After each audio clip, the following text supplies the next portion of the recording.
মোহতারাম হাজরিন, এখনো যদি চুপ করে বসে থাকেন মনে করতে হবে বোবা শয়তান। কারণ যেই ফেসিস্ট সরকারের হাতে আমার এদেশের টাটকা যুবকগুলো শাহাদাত বরণ করেছে, তারা কোনো সভ্য জাতি হতে পারে না।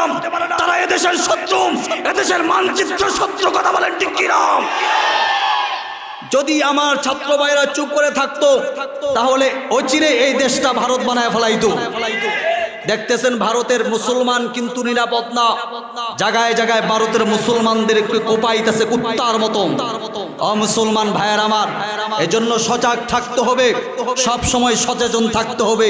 কারণ এই দেশটা হলো আমার। এই দেশ ভালো থাকবে তো আমি ভালো থাকবে।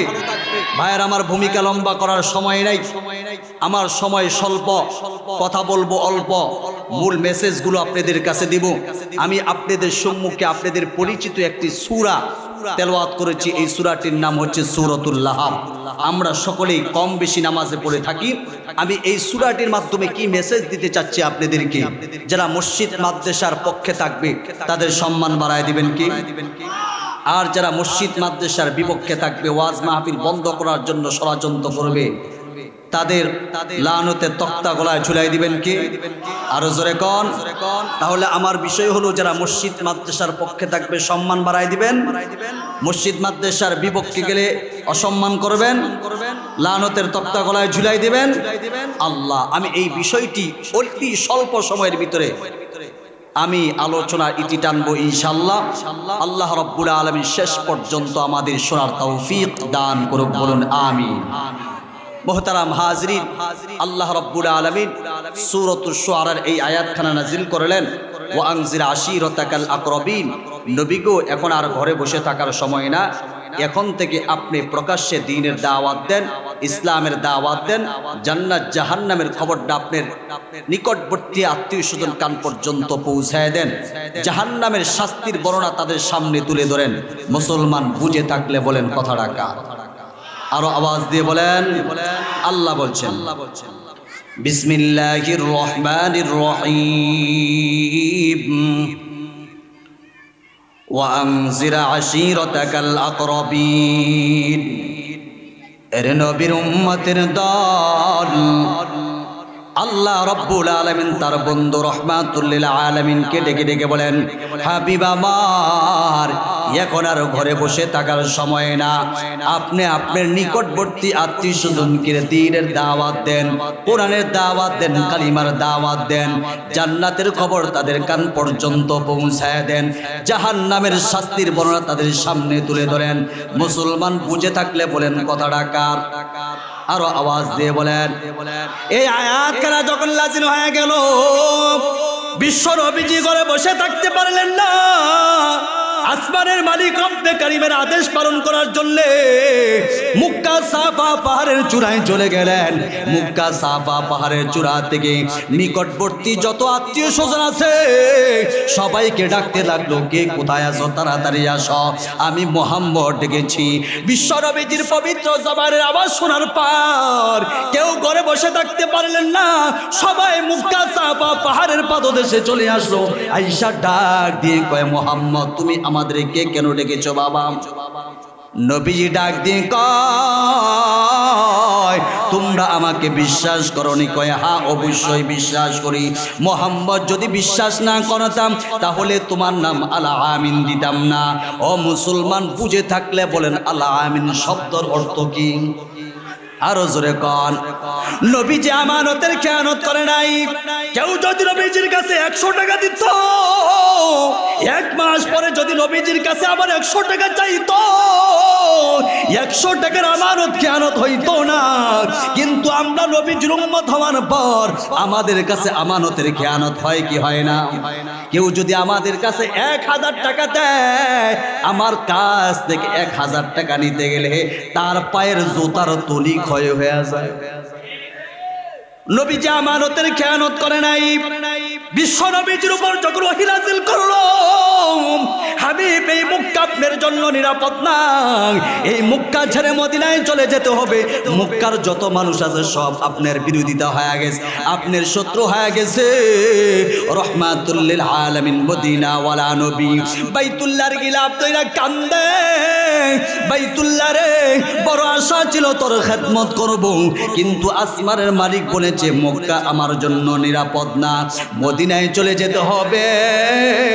বিশ্ব নবীজি যেদিন মক্কা ছেড়ে মক্কা ছেড়ে মদিনায় চলে যাইবেন, নবীজির জামাতা হযরতে আলীকে ডেকে বলেন, আলী, এই যে আমানতগুলো কাফেরদের, যথাসময় প্রত্যেকটা কাফেরের হাতে আমানতগুলো পৌঁছাই দিবা, সাবধান কারো আমানতের কেন যেন না হয়। এই হলো বিশ্ব নবীজি, চিল্লায় বলা যাবে নি মারহাবা। কিন্তু এখন আমাদের কি অবস্থা? আমাদের কাছে কেউ যদি 100 টাকা দেয়, আল্লাহু আকবার, এই 100 টাকা নিতে গেলে পায়ের জুতা তরি ক্ষয় হয়ে যায়, কয় মাস দিয়ে ঘুরতে হয় তার কোনো হিসাবই নাই, ঠিক না বেঠিক? বিশ্ব নবীজি আমানতের খেয়ানত করে নাই। সবাই যখন মক্কা সাবা পাহাড়ের পাথর সেজে চলে আসলো, মায়ার নবীজি ডাক দিয়ে বলেন, তোমরা আমাকে বিশ্বাস করো? কয়, হ্যাঁ অবশ্যই বিশ্বাস করি। এবার রহমাতুল্লিল আলামিন ডাক দিয়ে কয়, আমি যদি বলি পাহাড়ের পিছনে একদল শত্রু বাহিনী সকাল সন্ধ্যা তোমাদের উপরে হামলা করার জন্য অপেক্ষা করতেছে, তোমরা কি বিশ্বাস করো? সবাই ঐক্যবদ্ধ হইয়া এক কণ্ঠে ডাক দিয়ে বলে, হ্যাঁ অবশ্যই মুহাম্মদ, আমরা বিশ্বাস করি। আল্লাহর পয়গম্বর ডাক দিয়ে বলেন, এই কথা যদি বিশ্বাস করো তাহলে এই কথা বিশ্বাস করে নাও, এই দুনিয়া থাকার জায়গা না, একদিন এই দুনিয়ার জমিন থেকে বিদায় হতে হবে, কবরে যাওয়া লাগবে, হাসরের ময়দানে উঠতে হবে।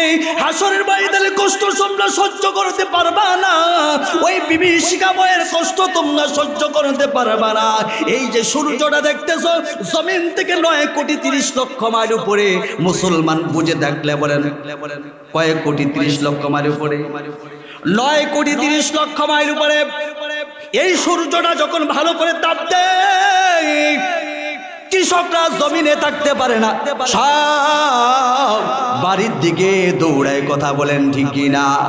হাসরের ময়দানে এই সূর্যটা যখন প্রত্যেকটা মানুষের মাথার উপর চলে আসবে, সূর্যের তাপে মানুষের মাথার মগজগুলো গলিয়া গলিয়া নাকের ছিদ্র দিয়া কানের ছিদ্র দিয়া বেয়ে বেয়ে পড়তে থাকবে। হাসরের ময়দানে কষ্ট সহ্য করতে পারবে না। রহমাতুল্লিল আলামিন মায়ার নবীজি ডাক দিয়ে বলেন, ওই জাহান্নামের আগুন সহ্য করতে পারবে না। মুসলমান ভাইয়ার আমার, মায়ার নবীজি মায়াবী কণ্ঠে ডাক দিয়ে বলে, হাসরের ময়দানে কষ্ট থেকে যদি বাঁচতে চাও, আমি রহমাতুল্লিল আলামিন 2টা হাত সামনে বাড়ায় দিলাম, আমার হাতে হাত রেখা পাইয়া তুইয়া কালিমা পয়রা মুসলমান হয়ে গেলে আল্লাহ তোমাদের পিছনে সব গুনাহগুলো মাফ করে দিবি। या इलाही मुझसे मुझको दूर कर, ताकि देखो मुझ में तुझको एक नजर। या इलाही तू मेरा रहमान है, या इलाही तू मेरा सत्तर है, या इलाही तू मेरा रहीम है, या इलाही तू मेरा गफ्फार है। अल्लाह माफ করে দিতে পারে কি পারে না? আরো জোরে কোন এ মুসলমান ভাইরা আমার, আল্লাহর দয়া যে কত বেশি। জাআলাল্লাহুর রাহমাতা মিআতা জুজইন ফামসাকা ইনদাহু 99 জুজআ ওয়া আনজালা ফিল আরদি জুজআন ওয়াহিদান আও কামা ক্বালা আলাইহিন নাবিয়্যুস সালাতু ওয়াস সালাম। মায়ার নবীজি রাহমাতুল লিল আলামিন বলেন, আল্লাহর 100 মায়া রহমত 2 ভাগে ভাগ করেছেন, 99 ভাগ মায়া রহমত আল্লাহর কাছে রেখে দিয়েছেন। ওয়া আনজালা ফিল আরদি জুজআন ওয়াহিদান, আর 1 ভাগ মায়া রহমত সারা দুনিয়ার মাখলুকের মাঝে ছড়িয়ে ছিটিয়ে দিয়েছে। 1 ভাগ মায়া রহমতের সিটা ফুটা পাইয়া মা সন্তানকে ভুলতে পারে না, সন্তান মাকে ভুলতে পারে না। যে আল্লাহর কাছে 99 ভাগ মায়া আছে, ওই আল্লাহ আমাদের গুনাহগুলো মাফ করে দিতে পারে কি পারে না? আর জোরে কোন পারে কি পারে না? এজন্য মুসলমান ভাইরা, আমি আপনাদেরকে বলতে চাই, আমাদের সমাজে এমন কিছু যুবক আছে যারা বলে দেয়ার ইজ নো গড, আল্লাহ বলতে কেউ নাই। আরো জোরে কর, এখন আপনারা সাক্ষী দিবেন আমাদের আল্লাহ আছে না নাই? আরো আওয়াজ দিয়ে বলেন আল্লাহ আছে না নাই? Allah is our creator, Allah is almighty, Allah is present everywhere. Allah আমাদের সৃষ্টিকর্তা, আল্লাহ সর্বত্র বিরাজমান। ও সানার পারের মুসলমান, এখন পরীক্ষা হয়ে যাবে। শাহাদাত আঙ্গুলটা নারায় নারায় আসমানের দিকে সাক্ষী দিবেন আমাদের আল্লাহ আছে না নাই? আরো আওয়াজ দিয়ে বলেন আল্লাহ আছে না নাই? আরো আওয়াজ দিয়ে বলেন আছে না নাই? আসমানটা কে বানাইছে? জমিনটা কে বানাইছে? রাত কে বানাইছে? দিন কে দেয়? আচ্ছা মানুষ বলো দেখি, রাত্রি কেন কালো? সূর্যি মনি কোথা থেকে পেল এত? আর পশু পাখি কয় না কথা, মানুষ কেন কয়? আচ্ছা মানুষ বলো দেখি কেমন করে হয়? দুধ কেন এত সাদা, মরিচ কেন জাল? আমগুলো সব পাকলে পরে কেমনে হয় দালাল? ডিমগুলো সব একই রঙের, পার্থক্য নাই মোটে। সাদা কালো বাচ্চাগুলো কেমন করে ফুটে? আমরা সবাই বাস করি বা এই দুনিয়ার রঙে, হাতের লেখা মুখের চেহারা মিলে না কারো সঙ্গে। আর মিলে না গলার কণ্ঠ, বৃদ্ধাঙ্গুলের টিপ। আল্লাহ তাআলা একজন আছে, প্রমাণ হলো ঠিক। ফাবিআই আলাই রব্বিকুমা তুকাযযিবান।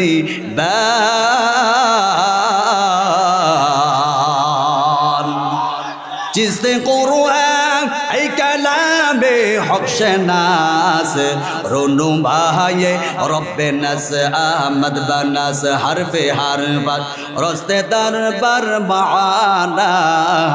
मानाई दर मानाई। কোন কোন নিয়ামতের অস্বীকার করবে? এই যে আমি আপনাদের সামনে দুইটা হাত বাড়ায় দিলাম, এই দুইটা হাতের ভিতরে পাঁচটা 10টা আঙ্গুল আছে। প্রত্যেকটা আঙ্গুলের ভিতরে করের ব্যবস্থা করে দিছে, প্রত্যেকটা করের ভিতরে স্ক্রিনের ব্যবস্থা করে দিছে। আল্লাহ বলে বান্দা, হাত দুইটা যদি সোজা কইরা দিতাম, বাঁকা করার ক্ষমতা পৃথিবীর কোনো মানুষের। আরো জোরে কন। আল্লাহ বলে বান্দা, ওয়া ইন তাউদু নি'মাতাল্লাহি লা তুহসুহা।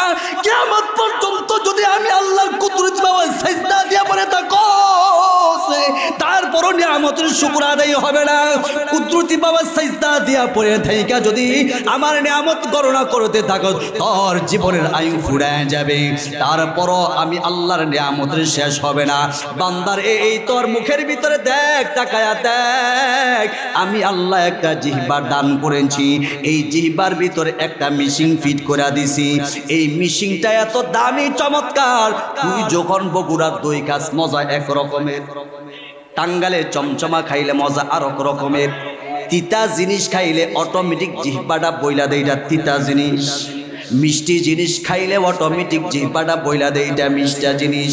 আল্লাহ বলে বান্দারে, 24টা ঘন্টা তোর এই জিহ্বার দিকে তাকায় থাকি, কখন এই জিহ্বাটা নাড়ায় নাড়া আমি আল্লাহকে আল্লাহ বইলার ডাক দিই।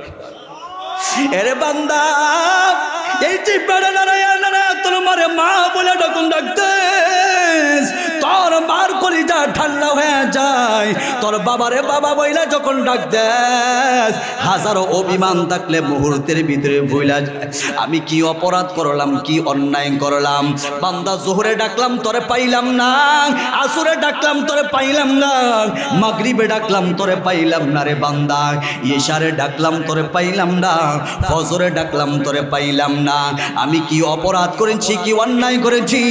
আমার তো বাবা মা সন্তান কেউ নাই। কুল হুয়াল্লাহু আহাদ আল্লাহুস সামাদ লাম ইয়ালিদ ওয়া লাম ইউলাদ ওয়া লাম ইয়াকুল লাহু কুফুয়ান আহাদ। আমার তো বাবাও নাই, মাও নাই, আমার সন্তান সন্ততি কিছুই নাই, কেউ আমার জন্ম দেয় নাই, আমিও কাউকে জন্ম দেই নাই, কেউ আমার সমকক্ষ না। করই তো আমার আদরের বান্দা, রাত্রে গভীরে ওইটা যখন তুই আমি আল্লাহকে আল্লাহ বইলা ডাক দিয়া যখন সিজদা করো জমিনে, এই সিজদা মুহূর্তের ভিতরে পৌঁছাই যায় আরশে আজিমে। আরো জোরে কন। এজন্য মুসলমান এই কপাল দিয়া কারে সিজদা করব? দুনিয়ার কোন মাজারে, কোন মাজারে কিন্তু এখন দেখা যায় আমাদের সমাজে এমন কিছু মানুষ আছে এই 4 আঙ্গুল পরিমাণ কপালটা আল্লাহ দান করছেন। দেখেন তো আপনার চক্ষু দিয়ে এই কপালটা দেখা যায়? এই কপালের মালিক কে? এই কপাল দিয়ে এখন খাজা বাবার দরবারে সিজদা দেয়, এমন আছে না নাই? আরো জোরে করে আছে না নাই? আবার এই গানও গায়, আমগো বাবার দরবারে থে কত গরু যায়, হ্যাঁ গো বাবার দরবারে এত মানুষ নাহি যায়, আমগো বাবার দরবারে থে কত গরু যায়। আমরাও বলি গরুর দরবারে গরু যায়, মানুষের দরবারে আরো জোরে কোন। আবার এই কথা বলে আমগো বাবা আকাশে উড়ে পানিতে ভাসে, আমরা বলি আকাশে উড়লে বড় পীর হওয়া যায় না, জমিনে ভাসলে পানিতে ভাসলে বড় পীর হওয়া যায় না। আকাশে উড়িলে যদি হইতো আউলিয়া, সর্বপেক্ষায় বড় অলি তুতা ময়নাটিয়া। আরে পানিতে ভাসিলে যদি হইতো বড় পীর, সর্বপেক্ষায় বড় পীর কচ্ছপ কুমির। আকাশে উড়লে যদি বড় পীর হয়ে যাইতো, আকাশের পাখির দিকে তাকাইয়া দেখে ওয়াক্তেল লাগে না, পেট্রোল লাগে না, ডিজেল লাগে না, গ্যাসের জন্য লাইন ধরে দাঁড়াইতে হয় না। মুসলমান ঘন্টার পর ঘন্টা আকাশে উড়ে পাখিকে এই শক্তিকে দান করেছে। আরো জোরে কোন কে দান করেছে? পানিতে ভাসিলে যদি হইতো বড় পীর, সর্বপেক্ষায় বড় পীর কচ্ছপ কুমির। পানিতে ভাসলেই যদি বড় পীর হওয়া যাইতো, আমার দিল সাক্ষী দেয় সবচেয়ে বড় পীর হতো মাছ। কথা বলেন ঠিক না বেট? আকাশে উড়লেই বড় পীর হইলে সবচেয়ে বড় পীর হতো আকাশের পাখি। ও মুসলমান, আকাশে উড়লেই বড় পীর হওয়া যাবে না, পানিতে ভাসলেই বড় পীর হওয়া যাবে না। পীর হতে হলে কিছু কোয়ালিটি লাগে। 1 নম্বর কোয়ালিটি হলো তার ভিতরে কোরআন এবং হাদিসের জ্ঞান থাকতে হবে। ঠিক না বেট? আমি কয়েক বছর আগে মাওলানা মফিজুল ইসলাম সাহেবের একটা কিতাব পড়েছি, সেই কিতাব থেকে পাইছে ময়মনসিংহ এক মহিলা নাকি মহিলা পীর হওয়া যায়। আসতে বললেন যে, আবার এই মহিলা বলে 17 বছর পর্যন্ত গোসল করে না। মহিলাদের তো প্রত্যেক মাসে একটা সমস্যা আছে না? আছে। আবার এই মহিলা যদি 17 বছর পর্যন্ত গোসল না করে, এই মহিলার কাছে কি বোম্বাইয়া আতরের গন্ধ গইব নাকি ফাড়ির গন্ধ গইব? আরো জোরে কোন, জোরে কোন, কথা বলেন ঠিক না বেঠি? এদের পক্ষে একদল সাফাই গায়। আমাদের টুপিওয়ালা দাড়িওয়ালা কিছু মুলবি আছে না নাই? সব টুপিওয়ালার বয়ান শোনা যাবে না। ঠিক না বেঠি? পাখি পাখি, 2টা পাখি স্বামী স্ত্রী ডালে বৈশা মনের সুখে গান গাইতেছে। স্ত্রী পাখি বলতেছে, স্বামী আমার এই ঢালটা নিরাপদ না, ওই যে পাশে একটা গাছ দেখতেছেন, ওই গাছের ডালে আমরা বসি। শেখ মানুষ কিন্তু দেখবেন স্ত্রীর একটু গাউড়া, স্বামীর কথা অনেক সময় মানতে চায় না। এখন স্ত্রী চলে গেলেন, স্বামীর কথা অবাধ্যই চলে গেলেন ওই ঢালে, সেখানে মনের সুখে গান গাইতেছে। এদিক দিয়ে ওই ডালের নিচে, ওই গাছের নিচে একজন দরবেশ বসে আছে। সে রুমালটা ভেদ করে পিস্তলে মাথাটা বের করে ঠাস করে একটা গুলি করলো। সাথে সাথে স্ত্রীর পাখির ডানায় লাগলো। স্ত্রীর পাখির ডানাটা ভেঙে যায়। মনের কষ্টে নিয়ে স্বামীর কাছে যায়। স্বামী ডাক দিয়ে বলেন, বিবি আমি তো আগেই বলেছি সব টুপিওয়ালাদের কাছে যাওয়া যাবে।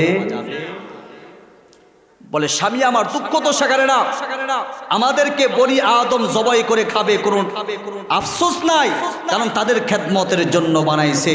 স্বামী আমার আফসোস তো সেখানে, আমাকে খাইতে হলে তো আমার শিকারীর প্রয়োজন, আমাদের গুলি করতে হলে তো শিকারীর প্রয়োজন। দুঃখ তো সেখানেই, কেন একজন মুসলমানের লেবাস লাগাইয়া টুপি দাড়ি লাগাইয়া কেন আমাকে গুলি করা হলো, সেখানে আমার দুঃখ। কথা বলেন ঠিক কি না?